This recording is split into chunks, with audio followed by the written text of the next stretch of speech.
when you have a failed startup, it makes for a miserable pitch. People will probably know the 4 projects or 3 projects that are on my LinkedIn. They won't know the 30 failed attempts that went behind it. The idea was to be with some of the smartest people, face challenges which were very important for us as individuals, and to work with atoms and not bits.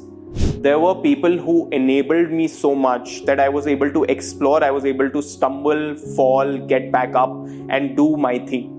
I think being around smarter people is not monodimensional in terms of intelligence.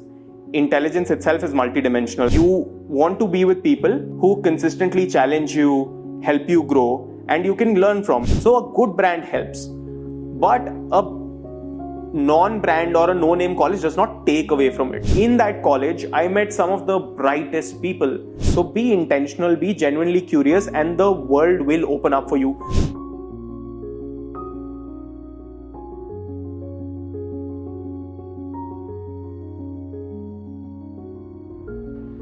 Hi, I am Shweta Gurnani Singh, and I welcome you to yet another episode of Impact Factory.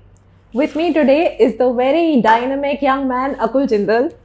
Akul graduated from SSCBS as one of the toppers of his class. He was recognized among 21 under 21 by DU Beats. While at SSCBS, he founded Red Herring Ventures, India's first pro bono student-led startup advisory initiative. He scored a 760 on the GMAT and gained coveted deferred MBA offers from Wharton and Kellogg. As he heads to join his cohort at Wharton this year, it gives me great pride to have this conversation with Akul today. Thanks for having me, Shweta. Excited to speak with you. We met at SRCC, and I had no idea before then what to expect. And then I saw this really dynamic person come up, and with no introduction, you had everybody's attention captured. Okay, and then it was at that moment that I knew that Akul Jindal is different. So what makes Akul that dynamic? What's your secret? So, Shweta, firstly, thanks for having me here. I think, honestly, there's no secret sauce. There's nothing that I've personally done which I think positions me that way. The only thing that I learned from probably my father growing up and having spent like 2 decades in the media industry was this, which is, he's an economist, right? And so every time he would talk about the national budget or the state budget of, say, Punjab or Uttar Pradesh, I would just listen to him, using these jingoistic phrases. And I was always wondering, I'm like, Dad, you're smart. Why are you doing this? He says, Akul, just remember this. People will take away things that impress upon them more so than what you can intellectually communicate or what you think is necessarily the right content that should be conveyed to them. And so that's what I took away from that, which is communication as an art has to be about hooking someone in, about putting in front of them things that they relate with, draw from their own set of experiences and present information that is catering to their need at the right time. So I think for me, that was my number one lesson in communication. And that's what happened at SRCC with the conversation around GMAT being sort of taking a step back, taking out references like Shah Rukh Khan's movie Jawan and all of that. So I think that's where that comes from. And I think for me, that is what has played out over the years, which is just trying to connect with people and trying to speak their language. And I think that's what probably is what you saw at display at the college event. So that's Akul, the public front. Who is the real Akul Jindal? That's a question that I have not been able to answer very well for myself. But I think there are 2 things that I consider myself to be. Number one is someone who's consistently curious. So for me, when I look at something which is like a product that's working, and that starts like very early on, which is when you look at something like a television, why does this work, right? Where is this content really coming from? Why are certain like inches glowing at the right time? Why are they yellow? Why are they blue, etc.? So starting there at like in childhood and then going all the way up till very recently when I looked at generative AI and I was wondering, how does this really work? Right? So just being curious I think changes you from fundamentally who's adjudicating on something, which is to say, is this right or wrong, but to really understand and say, how does it work? Which is staying curious, I think, positions you above that morality or that ethical conversation around what is right, what is wrong, but helps you understand people's perspectives. It helps you understand not just how things work, but why they were designed to work the way they are, and what was the intention of that individual designing it, right? And so, some of the interesting things that I've come across, for instance, is that I think somewhere around the 18th or the 19th century, we did not actually have lighting, right? And so, what was interesting is we would burn animal fats, and that would leave a very foul odor, right? And the world began a whaling expedition after that, because we could get a liquid from their brain, and they started using that to make candles. So there were about 300,000, I think, whales that were killed at the time. 100,000 people who actually went in to do that and died on those expeditions. But that is the conquest for light. Now, something as simple as, just like the spotlight that we have working for us today, that took so much to kind of get into order, and how important that was for people. And because people didn't have like a consistent source of light, they would actually sleep in two schedules. The first one, they would wake up midnight, cook, do their chores, and then they would sleep again for 4-6 hours. So things like that, right? I think that comes from staying consistently curious. And I think the other thing is to be around people who are smarter than I am. So, which is, people will say, you're trying to optimize too much. You're looking at different, you may not have the right kind of friendships, for instance, because of this. But I think it goes beyond that, which is that has a very monochromatic view of what you learn from an individual. I think being around smarter people is not monodimensional in terms of intelligence. Intelligence itself is multidimensional. And so you want to be with people who consistently challenge you, help you grow, and you can learn from. And so that actually feeds into that curiosity, because they thrive off of learning from you, because they're similar kind of people, and you thrive off of learning from them. So I think just being curious and being surrounded by the right kind of people, I think that's the only two things that I think I do consistently and have defined me as a person outside of course, that public persona. That's very interesting, Akul. So, can you list out all the various things you have done since college, in college and up to now? So the funny thing is that people will probably know the 4 projects or 3 projects that are on my LinkedIn. They won't know the 30 failed attempts that went behind it, right? So people will see, for instance, Red Herring Ventures, which is a pro bono startup advisory initiative that I started back in college as a second-year student. They will not know the fact that I tried to build my own startup. That failed in about 12 months, and that's why we ended up starting that, right? They will not know that that was not the first startup that I tried to build that failed. I tried something in school as well, and so that had failed. So it was not at one point in time that I decided I'm going to do this. Everything for me was a journey, which was an event of curiosity, asking myself, why is this not happening? Or people who were positioned that way, just asking them, why are we not doing this? And if I get a satisfactory answer, well and good, we continue there. But if I don't, then let's go about, have a bias for action, and let's solve it.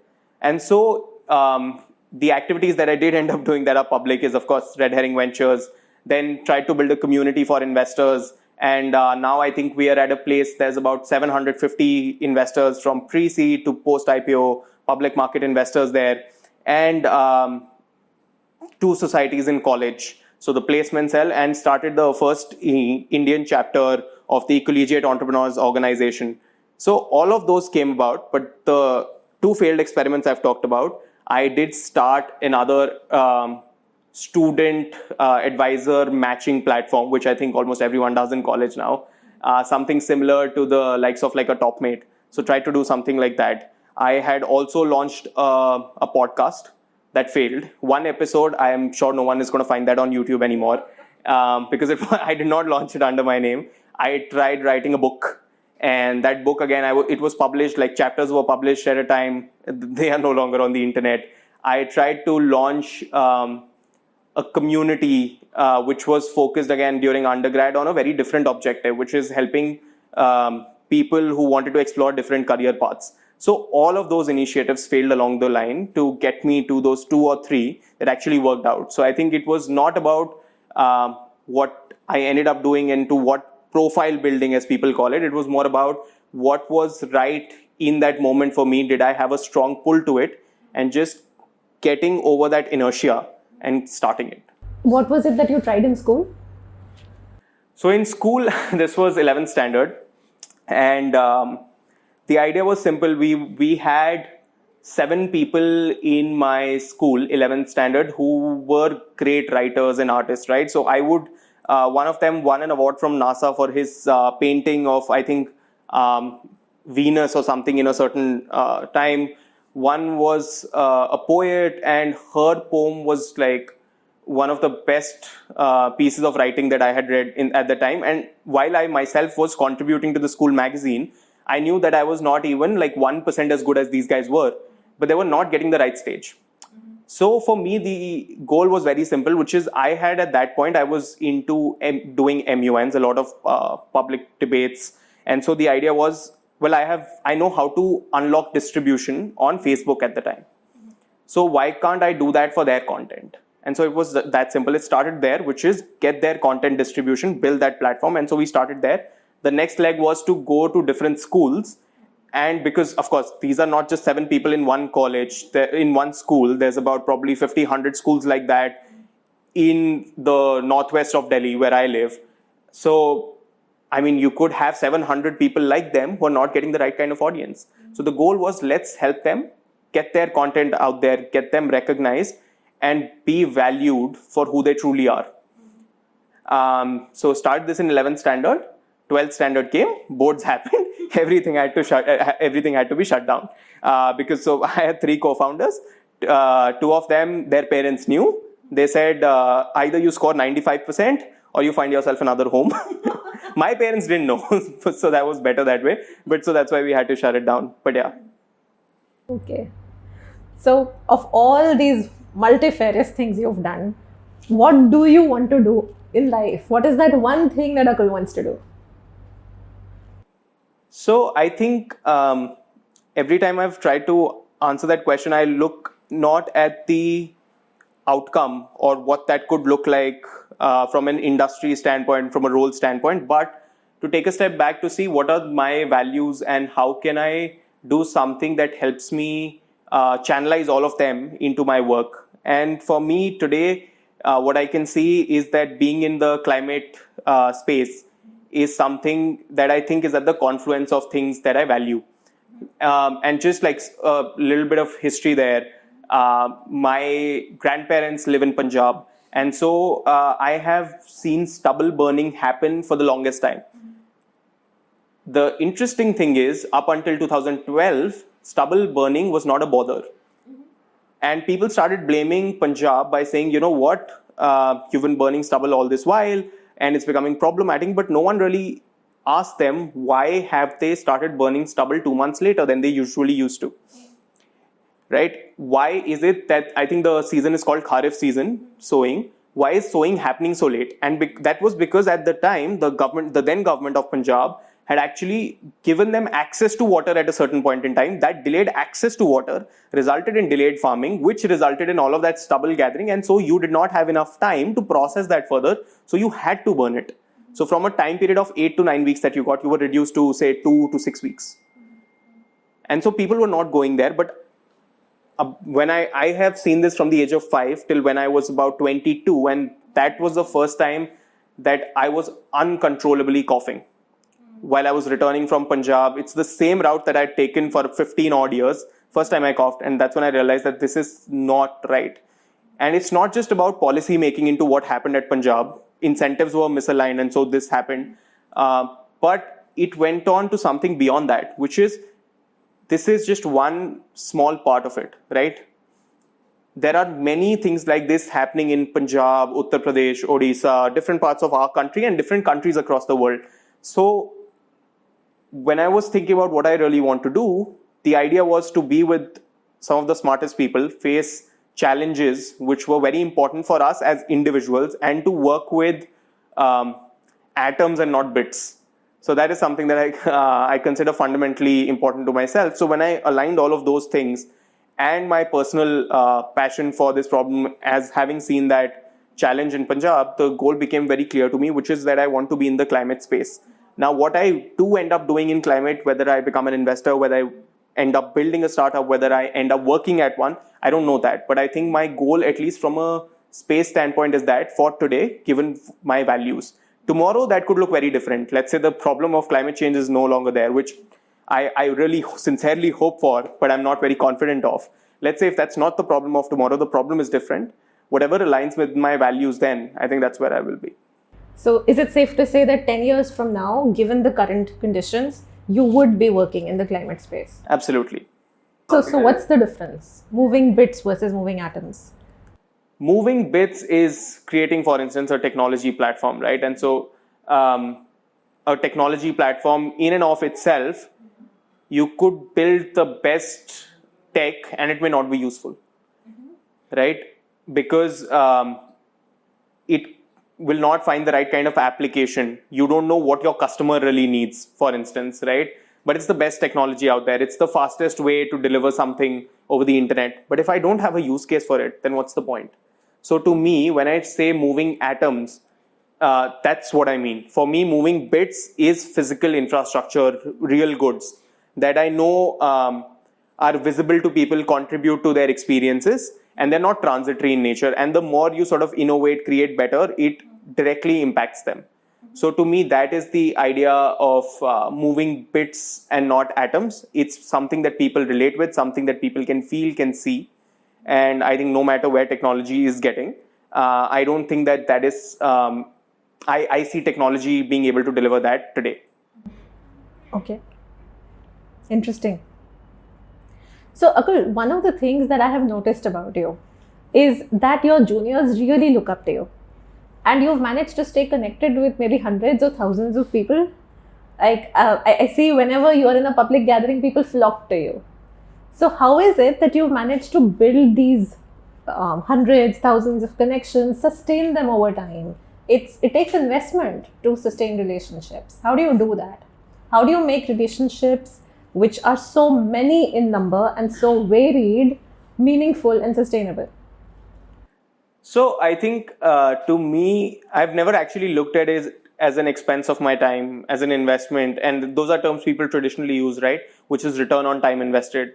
And it's a metric that people have written about of late.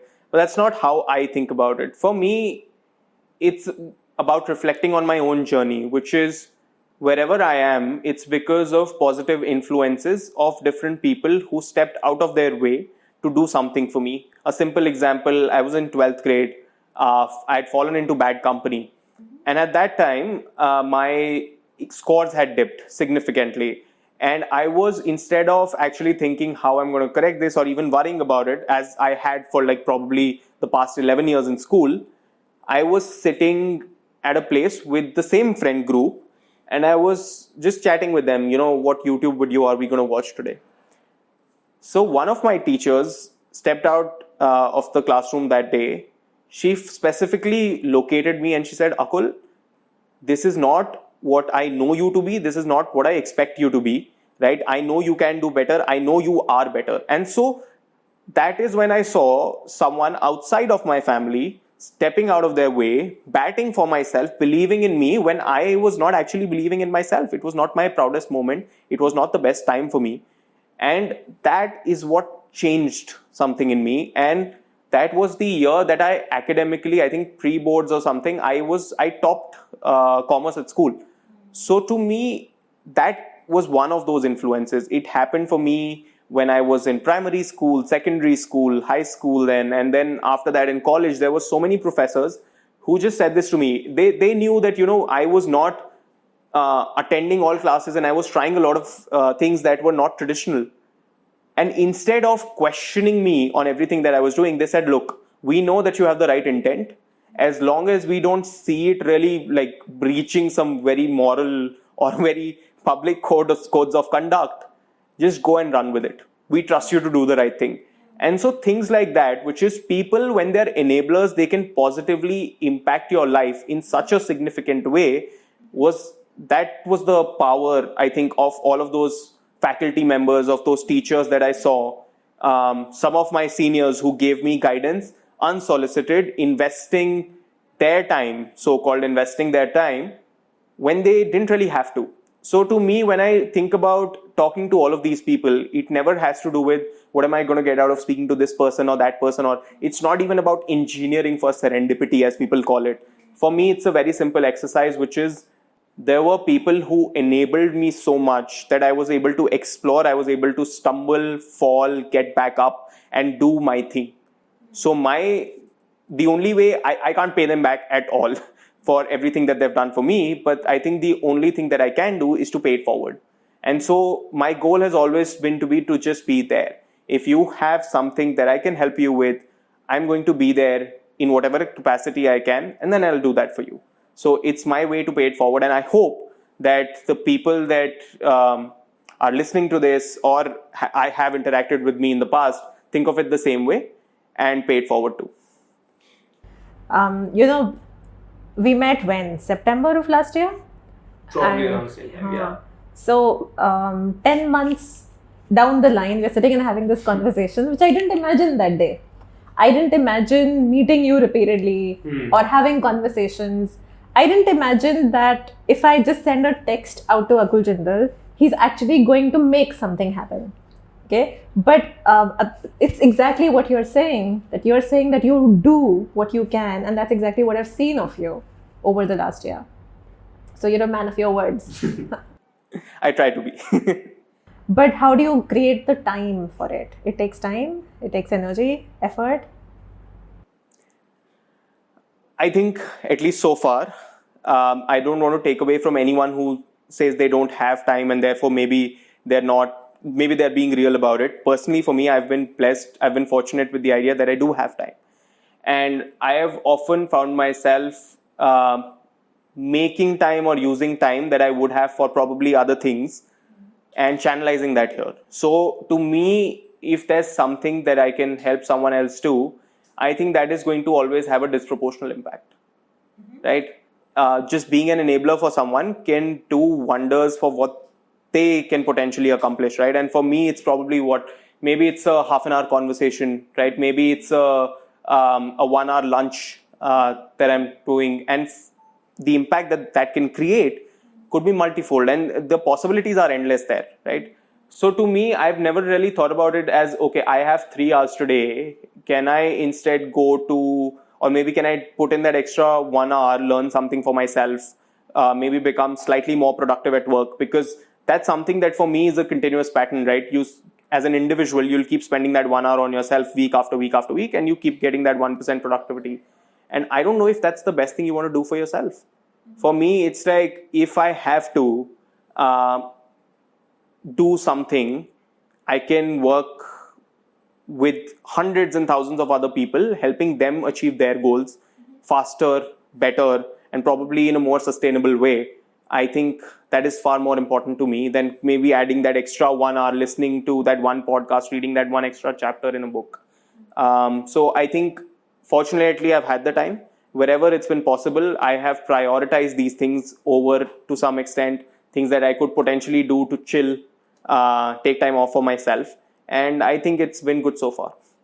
So prioritize becoming an enabler. That's what I've learned from Akul today. So Akul, when did you know that you're going to do a BBA? So actually, I think for me, it was never about the course.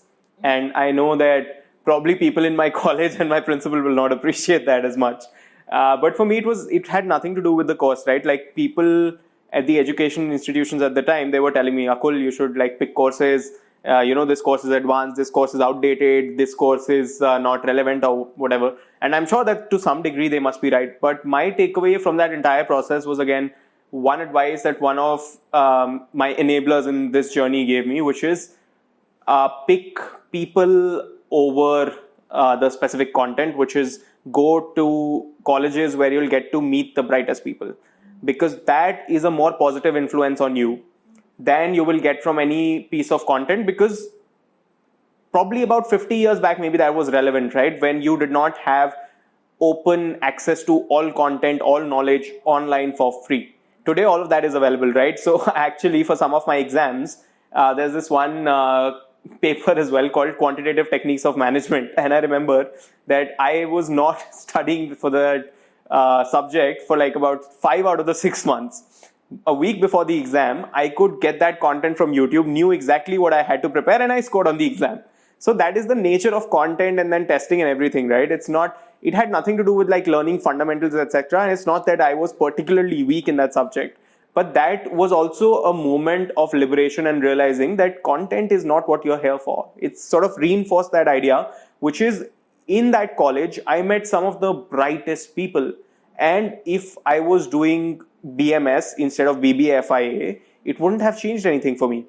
There are people I know from friends of mine from St. Stephen's College who went and did mathematics honors there, right? And for me, that is not something I had even thought of. Like, I don't like maths, maybe I don't want to do mathematics honors.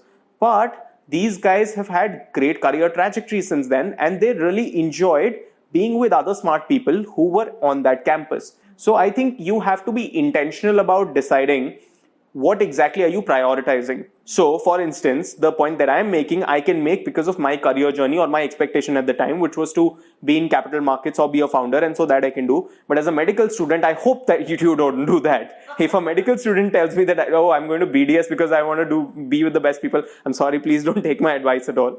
But I think similar for law students, BCom LLB versus BA LLB, there is a difference, but it's not that hard to switch to corporate law or to go into criminal law from BCom LLB. So wherever that becomes a possibility that your career outcome is not going to be significantly influenced by what you're studying, just go surround yourself with the best people, because it influences you more positively than probably studying any piece of content will influence you negatively, if at all.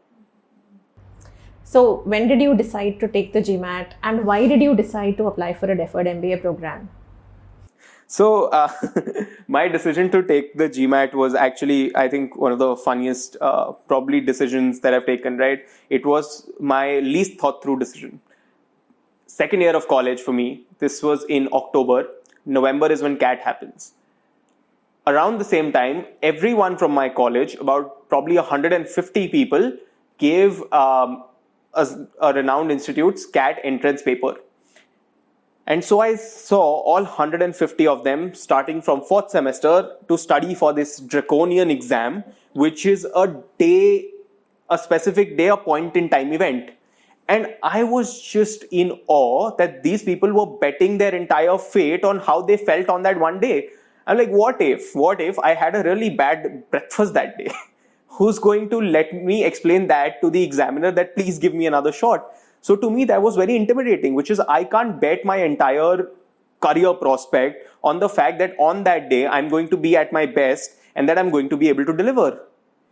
If Roger Federer has only won 54% of all points he has played in his career, who am I to say that I'll be perfect on every specific day?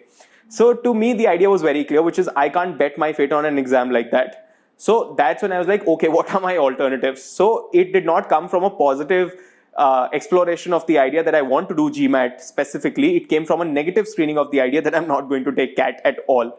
So GMAT was an exam that I could take at my discretion. You book an appointment when you feel you're ready. You can reschedule it at your will. So I think that was the idea of saying, okay, I'm going to do the GMAT and not the CAT. And I think career outcomes for GMAT were also as good because we had ISB, at least in India, which was a great challenger school at even, I think, 2017. And there were enough precedents that I'd seen. So it was good enough for me. So that is when I decided not CAT, GMAT. Deferred MBA was one of the decisions that I kept thinking about, but decided to not pull the trigger up until it was too late. So the deferred MBA application was due on 1st April 2020. I decided to apply on February 13, 2020. So I had 45 days. Oh God. Exactly 45 days to send in my application. And the reason I took so long is because I was always thinking, do I want to do this, not do this? Am I sure I'm going to do an MBA? Maybe I just don't do an MBA. Maybe I have the GMAT. Maybe I can do something with it later if I choose to. It's an option, right? The score expires in 5 years. But instead I thought, okay, I was motivated by people around me to say, look, there is no downside. So just go ahead, do what you want to, and take that shot. And so I said, fine, let me just go ahead and do that. And I was fortunate enough that in that year, Wharton and Kellogg, for the first time, if I remember correctly, had opened up their applications to everyone. So I was able to apply for those programs, and I was lucky enough to get through. So to me, that while that decision to do a deferred MBA was something that was thought through, the decision to pull the trigger was not so much. What all internships did you do in college? So my first internship was with Reliance Mutual Fund, where I was involved in the new fund offer of their debt fund product, which was called Lakshya Nivesh, if I remember correctly. Interest rates were at an all-time high, and so they said we'll do a fund offering then. And the second internship I did was in KPMG. The second internship came about because I was very interested in tech startups. By that time, I tried to build my company. And so they recruited me for a very specific task, which is that we want to end up adding technology offerings to our practice, which then we will subcontract, deliver, use to optimize our clients' outcomes.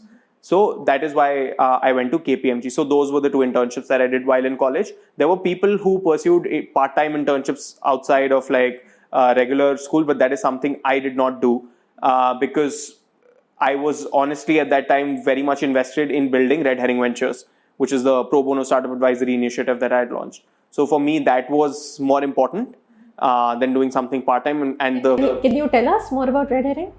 Sure. So Red Herring Ventures came about, like I said, because my first startup did not work out. And so there were reasons for it to not work out, which included me being naive at the time. And so I said, look, of course, am I the only one who tried to start up, failed, and is now feeling bad about it? I'm sure I wasn't the only one. And then I remembered that in the day that I pitched my startup and got a seed check of like 5 lakh rupees, there were 10 people in that same line. 10 people on one pitch day in one line means that if this has happened 4 times a year in one incubator in Delhi University, there's many more like that. So the idea was simply extrapolating for them, which is, look, I know my startup failed. I know what pitfalls are there. So I am not the best guide to let people know what to do, but I can definitely tell them what not to do. So to me, that was very clear, which is I can tell them to avoid certain things. And it is with that idea that I started Red Herring Ventures. But of course, when you have a failed startup, it makes for a miserable pitch to convince a founder to give you their time and let you advise them on their business. But I think the first client that we had, I think they had a successful outcome. Their startup was recently acquired. The funding helped the founder actually finance his MBA. So I think it all worked out in the end, but it was some road, I think, that we had to travel. So we've worked with about 20 odd student startups so far across the last 5 years. And now there's a very capable set of leaders who are leading the initiative. That's so heartwarming. So Red Herring now has how many people running it? So we have a team of about 10 people. And the idea remains the same, which is the reason I sort of distanced myself is that it had to be student run. Because I needed people to feel comfortable with the people they're speaking with. And I'm there to just basically help them since I've had the entrepreneurial experience. Now I've been an investor for about 3.5 years to just pass on some of the tribal knowledge that I'm able to gather. But the idea is for it to continue as an initiative, it had to be distanced from me and I could not be the bottleneck. So I think I'm very grateful that there were other people who saw the vision and decided to take it forward. That's nice. So tell me, Akul, suppose I am a Delhi University student, college has no brand name, I want a good internship. How do I score it? So every time I've thought about that idea as a student, even after that, right? Because the moment you start working, people like you 3 years back will start writing to you for internships, right? Which is you become an analyst and the other person's like, okay, can you get me an internship at KPMG or can you get me an internship at Kalari or my current firm Venture Highway? And so that happened quite frequently. But I think one of the experiments that I ran, and this people still don't know about it, is that a lot of people, students particularly, are very unintentional, and even early career professionals. They are very unintentional about what they want to do. So a simple experiment that I ran is that I asked people, do you want this specific job? And we got like 1,000+ applications. Change that question. Are you interested in learning more about this job? 35 people. And that to me told me how unintentional people are. It was the same set of people. The communication of that outreach got the same impressions. So everything was there. So it was comparative. Timeline was similar. It was done about like a week or 2 weeks apart. And the difference was 40x in responses. So that told me that of the entire pool in my little experiment, only 2.5% of the people were actually intentional about what they wanted to do. So my realization, and it's not that I was very intentional as an undergrad myself, but my realization was that because people are so unintentional about how they want to build their careers or what they really want to do, getting internships and getting jobs is problematic. So it's not the brand of the college. It has nothing to do with the brand of the college, which is to say, does having a good brand help you? Absolutely. I would be lying if I said that I was interning with KPMG and maybe I would have gotten the same internship if I were not at SSCBS. KPMG included SSCBS as a priority campus for a specific event where I was able to secure that internship. So a good brand helps. But a non-brand or a no-name college does not take away from it. So no one is looking at your college and saying that people of this college are bad, right? They're saying, I don't know about this college, which is a very different problem. So if you're intentional about what you want to do, your approach to recruiters will change, which is the first thing I will do is that I will actually try to think about what I want to do at this point in time. It doesn't have to be what do I want to be 10 years from now. What do I want to learn more about? Let's say the answer is investment banking or consulting, or I want to learn what a hedge fund does.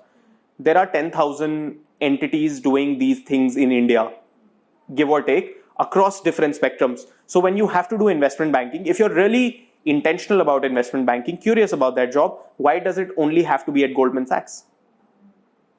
That is where the brand problem comes in.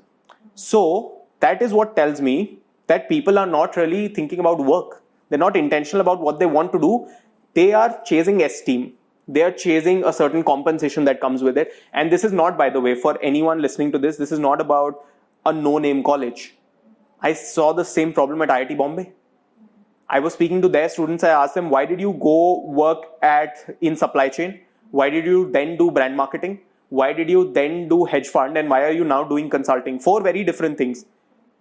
And they had created a backstory around it instead of simply admitting that, look, I went for the best opportunity that came. So they were not intentional about it, but they wanted to compete and win in what was presented to them. So that idea of being very unintentional about your career is what leads us to that. I think my learning from interacting with people in the West is that they're very intentional about what they want to do. So when they are taking an applied economics class, they know why they're taking it and they know what skills they are going to acquire from it. And that's what they're going to use in their job. For us, people will blame the curriculum. You know what? BCom honors has not been updated for 90 years or whatever. It's not to do with that. If you are intentional, everything is available for you to learn. Be intentional about what you want to do. And if you're intentional, you will be curious. If you are curious, your conversations with people will be different. You will not go to a partner at Deloitte and tell them, sir, I want an internship, please. And he will not give you the HR email ID. You tell them, sir, what do you actually do? What is your job? And if you find that interesting, and if they realize that this is something that you're finding interesting, you're really curious about, that conversation will be very different. It will be higher quality, and then you can land an opportunity to work and explore that program with them. So it's all about being intentional. A brand will always help, but if you are intentional, there is nothing as an opportunity today in the country that will shy away from you. But one concern a lot of students have shared with me is that we don't have access to these companies, whether they are branded, not branded. How do I gain access? So if I write as a student in a no-name college, I'm writing to HR, my mail is not even read. How do I gain access? The problem there is not that my mail is not being read. It probably is. The problem there is that the mail is not getting responded to, even when it's being read. And then that has to do a lot with the content of the email. It has to do with, again, being intentional about what you want to do. So for these people, what I would ask them very candidly is, tell me honestly, when you applied to this job, what did you know about this job? How many more people did you actually send the same email to by changing the company name and the name of the recipient? right? You're not intentional about it. I have received countless number of times people who are asking me for an internship with 200 other people. Unfortunately, they leave them in CC, and so I can see that. So that is what tells me that they're running a Google script, and poorly at that, but that's a different problem. But that is happening. So if you're intentional about it, number one, you don't reach out to recruiters. The job of an HR professional in most cases is to manage the talent process. You are hired by a manager or a founder at a company. You're not hired by them. You are taken through the process by them. So understand their role. So they will only be interested in you if there is an active opening that you are the right fit for. So it's not in their interest. They're not incentivized to therefore look at your application and to tell you if there's something that is of interest. And a lot of applications I see come with that, which is, here is my CV. Is there something suitable for me? Right? So I'm not going to look at that. But if I reach out to 15 people in a company with a very different idea, which is, I am genuinely curious about what you guys do. I want to know from you, and then be curious. Don't get on that call and use that as a side, like a backdoor to get in and be like, no, I want to, wow, what you're doing sounds really interesting. I also relate with this because I am XYZ. And so can you get me this job? No, that's not how it works. They came to the call, if at all they did, because they thought you were someone who was interested in this. So please be genuine about it. Your intentions show. I've had 20-minute conversations with people where the first 15 minutes, their intended goal was to ask me questions about how this job works. But actually, they spent that time convincing me that they're exactly the right person for that job. I'm like, you didn't even ask me if there's an opening. If there were an opening, this would have been an interview and then we could have assessed that. But that's not why you're here. And there are enough influencers across the board who will come in and who will say, no, this is the right approach. You just change your email subject line, the content. So I've got an email saying the best 21-year-old you will hire in the next 5 years. I'm like, I'm sorry. You didn't even ask me if I am hiring and you don't know what the job is. So I don't care in what context you're the best 21-year-old to be hired. So I think those things people don't think enough about. So be intentional, be genuinely curious, and the world will open up for you. My friends have interned in credit rating agencies in undergrad, and those internships don't come to campus. It's just that they were very curious. You have to be intentional about it. One of my juniors is going to work with one of the biggest quant hedge funds in the world. And it was not because they were writing cold emails to the HR. They were intentional about it. They networked their way to get there. They knew how they wanted to plot their career, which will land them there. So I think be intentional, be curious, and it's never about not having access to a job. You may not have access to a brand job because there are certain restrictions there, but you will have access to people. There are people who are in the same shoes as you, right? And they will respond. People inherently want to do good. Can I safely say that this is the same thing you should do if your college doesn't attract the best placements and you want to get a good placement? This is the same approach you should have? Absolutely. Never think about it as a placement. Never think about college as a placement cell. Never think about your college giving you 4 lakhs average salary package after you graduate. The moment you start doing that, you will be dependent on them and you outsource your responsibility to them for something that they should not be held accountable for.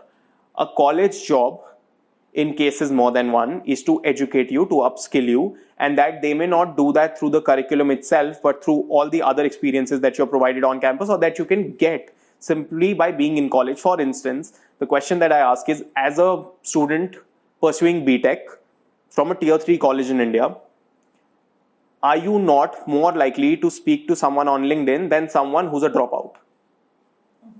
And if that is true, if you're more likely to have that conversation than someone who dropped out in 10th grade or 12th grade, that means that college has provided you a platform. What you make of that depends entirely on you. A brand or a non-brand college matters. I agree. It always has, it always will, because people are geared towards to look at selective things, something that can auto-filter the pool for them. And that is just to do with probability, which is if there are 300 people here and I can find 10 people, or I have to survey 30,000 people to find those 10 people, I'll go to this pool. So that's just how people are geared intuitively, which is they don't want to go to SRCC particularly, but for them, they have limited time. In that time, they want to get 10 people, and therefore they go to an SRCC. So it's about that. So they're optimizing for probability. So placements, don't look at your college as a placement agency. Go to your college because you want to either learn very specifically what they're teaching, or you want to be with the smartest people that you can be at that time. You do that, you learn more about yourself, you learn about things that you like and you want to do. When you start doing that, you will automatically get into a place where you will have specific knowledge about something that people who are unintentional will not. And then you will become valuable. Friends of mine started as customer service agents, are now leading territories for global companies and product management for them. And this is in a very short span of time. And that is only because they were intentional about it. So that is what my advice will be, which is don't look at colleges as placement agencies. They are platforms. They are providing you the stage to interact with people, to learn from people. Use it like that, and you will have a very different quality of experience. That's a lot of food for thought, Akul. So, Akul, the number one question I get from undergrad students, and this has nothing to do with what course they're pursuing. I get the same question from BBA, BMS, the engineers. All of them kind of end up doing CFA in college, at least their final years. And I see a lot of them doing CFA level 1, level 2. They sometimes did a GMAT prep for it. First we'll get done with CFA. Does doing CFA level 1 or level 2 for that matter help with number one, profile building for a deferred MBA, for any kind of MBA? And does it help with profile building for a consulting or finance job? So I think whenever someone says that I want to do this for my profile building or for a specific job or for something else in entirety and not for the curriculum itself, to me that in itself is problematic. Again, I know I'm like repeating this a lot, but be intentional about what you're pursuing, right? So the CFA exam, I know I was a part of the herd when I started pursuing CFA. I was not particularly clear on why I'm doing this, but it seemed easy at that time because our curriculum is geared that way, that we already know what's coming in CFA level 1. We've taught exactly that in probably the first 3 semesters at college. So it was not that tough for anyone at probably my college to go and take CFA level 1. And so I was also part of that group which was wondering, it's not going to be hard. Let's just do it. Why think twice about it? But while I was preparing for the exam, that's when I realized that there's so much depth in the kind of content they've curated. These are really smart people. And so CFA Institute does this where they have all of these smart, very smart, accomplished people who are either professors at some of the best universities or practitioners of the craft. They've come together and they've put together this guide for you. And you're sitting there wondering, if I pass CFA level 1, is it going to get me in like that extra brownie point with like an admissions committee? I'm sorry, it's not. Please study for the CFA because you love the curriculum, you love finance, you're curious about it, right? And that is what will help you not only clear the exams. I don't think that for me, that learning experience was to say that if I don't study this part of the exam, maybe I can let this one go by about 20% and this one by 10% and then I'll pass the exam. I never looked at it that way. For me, the CFA was always about, oh wow, this is something interesting. I never looked at this concept of finance that way. Oh wow, this is how economic cycles work. That is interesting. I did not know that you could look at debt that way, or family planning can be done that way, wealth management can be done that way. Those are things I never thought about. I did not know how endowments were managed, how there were different models. And so those are things that were very interesting to me. So I think for me, CFA came from a place, it started with the wrong intention, whereby I did not have one as to why I'm doing this exam. It was me being part of a herd. But when I was doing CFA, the reason to go from level 1 to 2 and then 3 was because I was curious about what was there. And I found it really fascinating as content, as thought process, as frameworks to think about finance, to think in general about other things.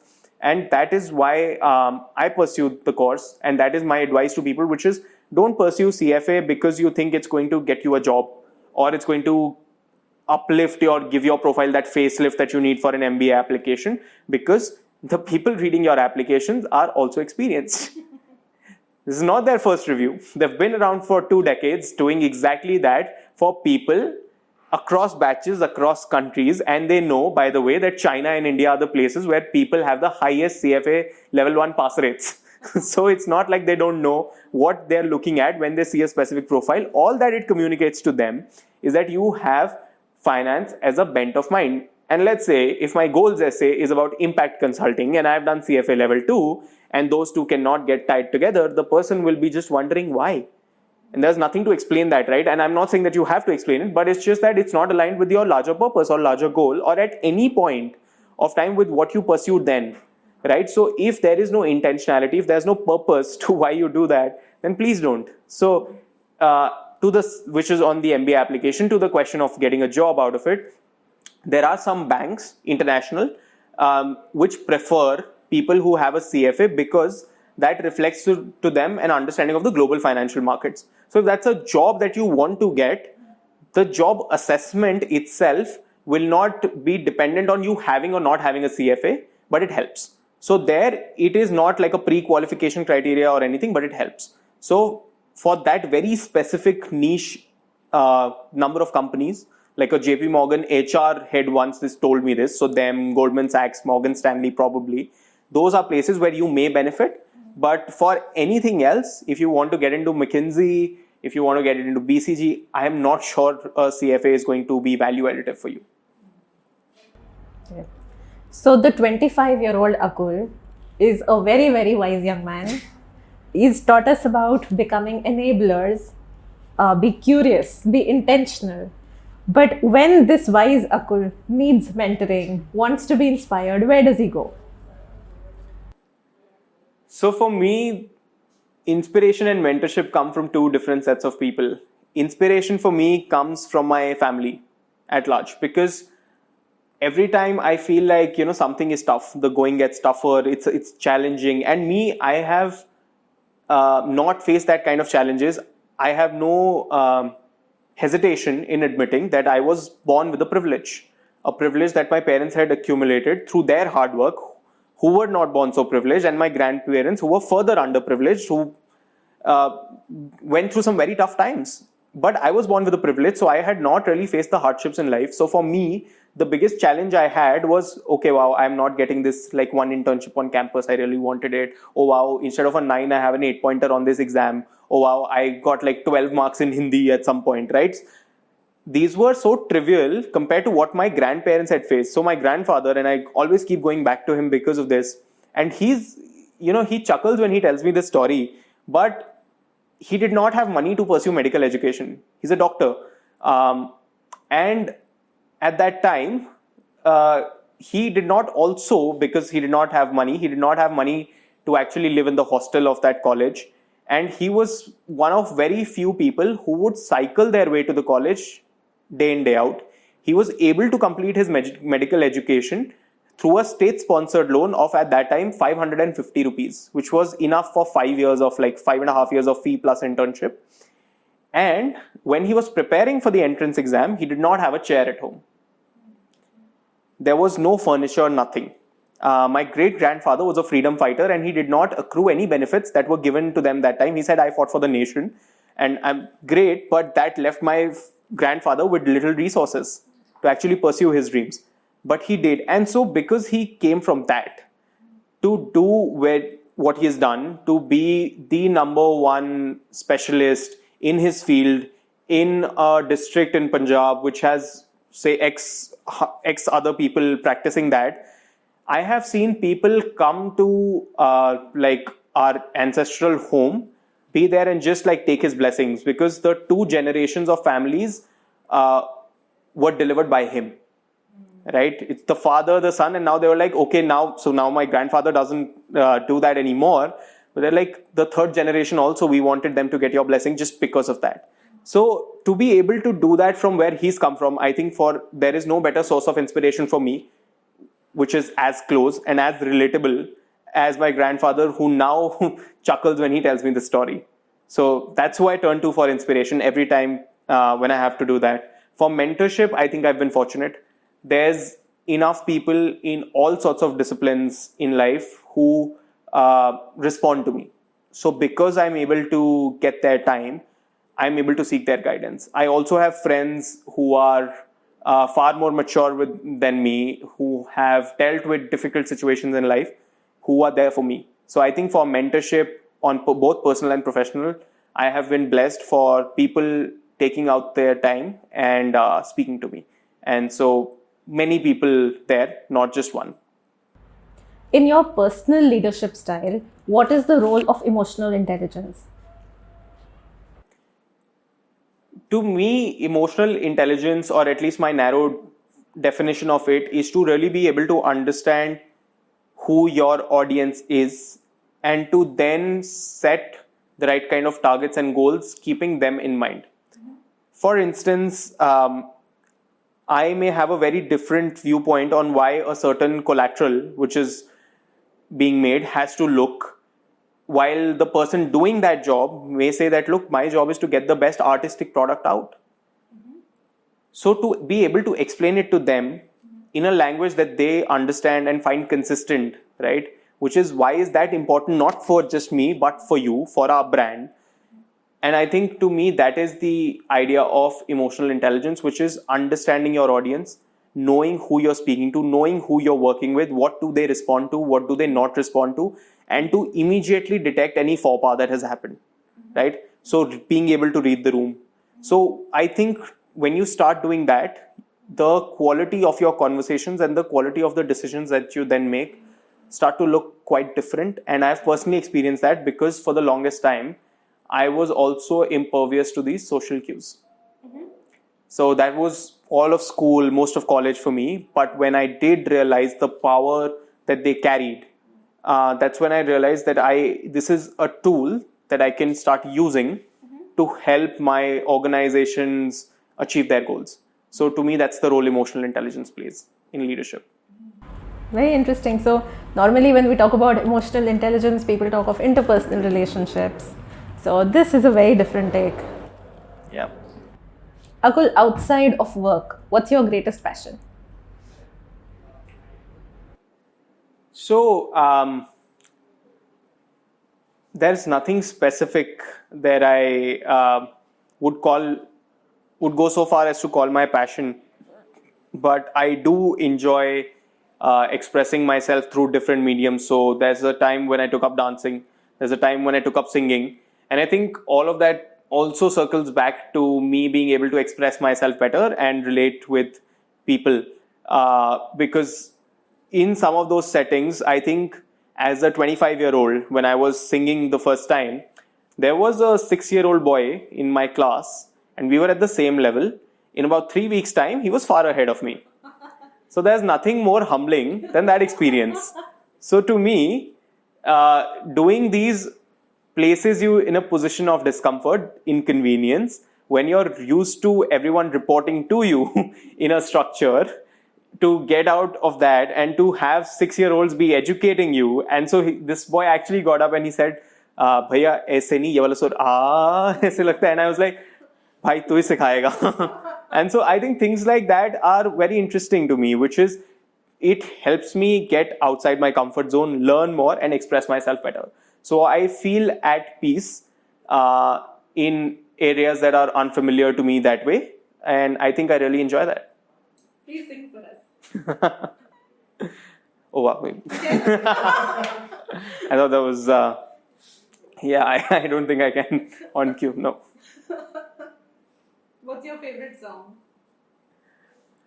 I really enjoy Diljit's music. So my favorite song is this song called Goat. I think that was released about 3-4 years back maybe. So yeah, really enjoy that. Okay. So as a VC, what's your greatest learning? My greatest learning as a VC is to ask not what can go wrong and why this can fail, but to ask what can I do to make it work. So I think that there's enough and more reasons to always say no as to why you won't invest in a startup, right? 90% of startups will never raise funding. 99% of all startups will then also fail. Only 1% startups succeed, and everyone wants to be looking at that 1% and wondering, how can I invest in that 1%? And I think, therefore, I'm at an advantage. Every time I say no to a startup, the likelihood is that the odds are in my favor. The startup will likely fail, right? So I think my job as a VC is therefore not to be adjudicating on what is right and what is wrong, or what can be done, what can't be done. It's to help a founder think through that question of what can we do to make this work. And if that is something that I can possibly do, or me being at such a young stage, maybe I know that my team can do, and then we can have a positive outcome. I think that's my job, which is to help discover what can we do with founders to make their businesses work, and to see if that's something that my team is equipped to do and is aligned with the vision on, so that they really want to do it. So it's about playing a very small role in actualizing a founder's vision, rather than really adjudicating on what they're doing is wrong or right. Because that's the easy part when 99% startups fail. Understood. What books do you read, and can you give me names of 3 books that you think every 25-year-old should read? Any 25-year-old who's now reading 3 books, I think, is doing a great job, regardless of what 3 books those are. But I think I have really enjoyed Ashwin Sanghi's work. I think there's about 10 books that he's released, which are all fictional thrillers and set in different points of time. Very interesting concepts that he takes from theology, and then he weaves it into different events. I think I really enjoy his work. So all books there if you're a fan of fiction. So great writer.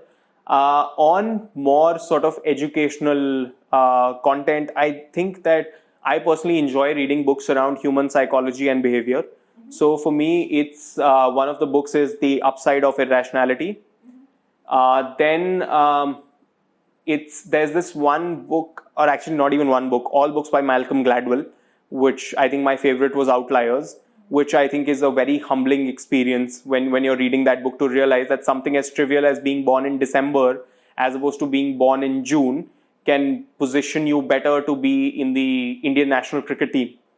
So there's that. And the last author I would highly, highly recommend is Nassim Taleb. And I think his work is fantastic. A lot of people call him a modern day philosopher, and I couldn't agree more. I think the way that he presents his arguments and the learnings to really be able to understand data, right?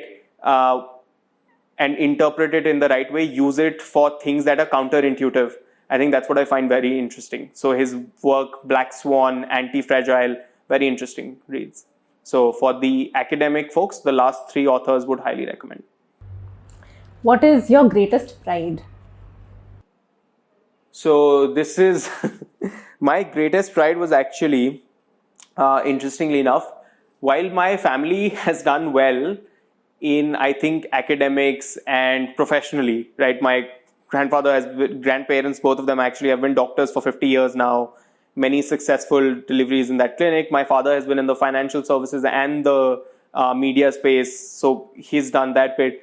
But I think one thing that we have not done so well is on sports. So as a family, I know my grandparents did not really take up sports. My father was he got like the university colors for playing cricket well. So for me, my biggest achievement was in that when I won the inter-IIN basketball tournament, which is from at my school. And so I think to me that was the proudest day, because I knew that academics I was able to handle, but the fact that I can also play a sport was cherry like on top of my Sunday. So I think that is something that I'm really proud of, which is I was able to do something outside of my comfort zone, learn, take that up, and be able to do okay enough at it. The credit for the win goes to the people who actually played much better than me on that match. But just being a part of that team was good enough for me. That's the humble Akul Jindal for us. Thank you for tuning in to our podcast. For more such insightful content, don't forget to like, share and subscribe to our channel.